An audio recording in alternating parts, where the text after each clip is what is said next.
Hello नमस्कार, चवीची सफर आणि बरंच काही या यूट्यूब चॅनलमध्ये तुमचं खूप खूप स्वागत आहे। तर आज आपली रेसिपी आहे कोल्हापूर स्पेशल अख्खा मसूर। तर चला सुरुवात करूया।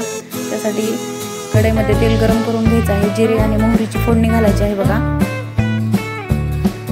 जेवढी फोडणी चांगली बसेल तेवढा आपला अख्खा मसूर टेस्ट बनणार आहे। त्यानंतर तेजपत्ता टाकायचा आहे, लसूण सुद्धा टाकायचा आहे त्यामध्ये। ठेचून कढीपत्ता घालूया।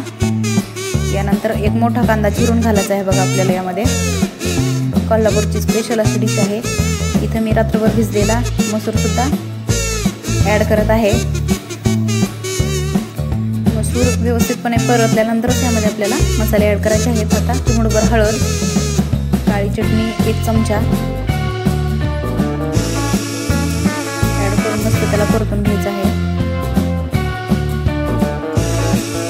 यामध्ये आपण ॲड करूया चवीपुरतं मीठ घालायचं आहे।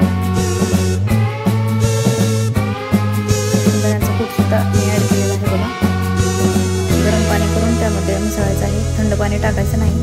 वरतून हिरवी कोथिंबीर घालूया आणि याला लो फ्लेमवरती आपल्याला असंच 10 मिनिट उकळून द्यायचं आहे।